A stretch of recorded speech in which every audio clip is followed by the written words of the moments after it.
Hello friends, विवा food रेसिपीमध्ये आपले सगळ्यांचे मनापासून स्वागत। आज इथे मी जिताडा घेऊन आलेले आहे। जिताड्याची मच्छी बाजारामध्ये खूप मोठा जिताडा होता, त्याची मी तुकडी घेऊन आलेली आहे। इथे बघू शकता जिताडा आतमध्ये असा वेगळा कलर असतो, त्याला थोडासा रेडिश कलर नसतो, थोडासा ब्लॅकिश कलर असतो। अशा पद्धतीने जिताडा आहे, त्याची तुकडी घेतलेली आहे, स्वच्छ धुवून घेतलेली आहे। आता आपण ते फोडणी बघूयात कसं करायचं ते। इथे तुकडी आहे, त्याच्यामध्ये आपण मसाले टाकून घेऊयात। अर्धा चमचा हळद घेतलेली आहे आणि 2 चमचा मी मसाला घेतलेला आहे। आगरी पद्धतीचा घरगुती मसाला आहे, तो मसाला मी त्याच्यामध्ये टाकून घेते। त्यानंतर इथे मी गोडा मसाला घेणार आहे।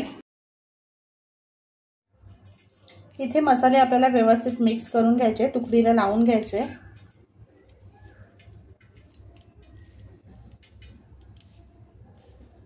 इथे तुकडीला सर्व मसाला लावून घेतलेला आहे मी।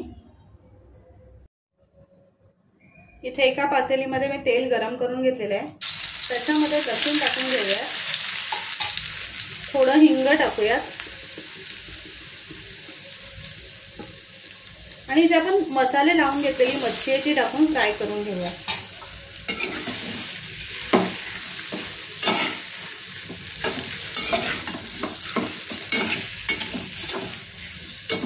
दोन मिनिटं आपल्याला असेच परतून घ्यायचे आहे, त्याला मसाले छान चिपकले जातील आणि मसाले धरून राहतील, तेलामध्ये सोडायला नाही पाहिजे। अशा पद्धतीने 2 मिनिटं आपण फ्राय करून घेऊया।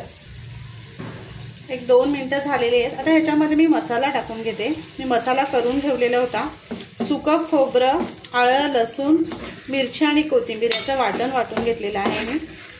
हे टाकून आपल्याला परतून घ्यायचे आहे।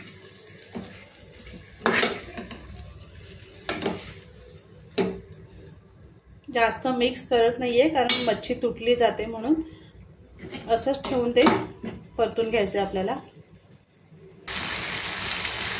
आता ह्याच्यामध्ये आपण पाणी टाकून घेऊयात।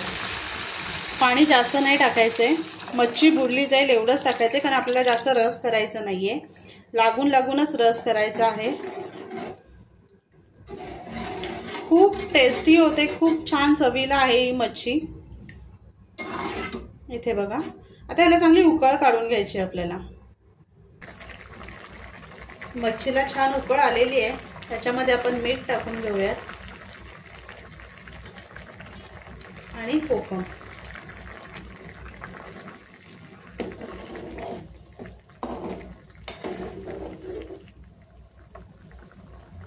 इथे पुन्हा आपल्याला उकळून घ्यायचं, शिजवायचं। 1-5 मिनिटं आपल्याला मच्छी शिजवून घ्यायची आहे। जिताडी मच्छी हल्ली मार्केटमध्ये खूप कमी प्रमाणात आहेत, मला आज दिसली म्हणून मी लगेच घेऊन आले आणि म्हटलं जरा तुमच्याबरोबर शेअर करूयात। तर आपण 1-5 मिनिटं शिजवून घेऊयात। इथे मस्त तरीदार आणि झणझणीत असा आपला जिताड्याचा कालवण तयार आहे। बघा किती मस्त रंग आलेला आहे आणि चवीला पण खूप अप्रतिम झालेला आहे। तर नक्की बनवा आणि सांगा कसं झालं ते। आणि असेच आपले नवनवीन व्हिडिओ बघण्यासाठी व्हिडिओला लाईक करा, शेअर करा आणि सबस्क्राईब करा। चला तर मग भेटूयात आपण पुढच्या व्हिडिओमध्ये।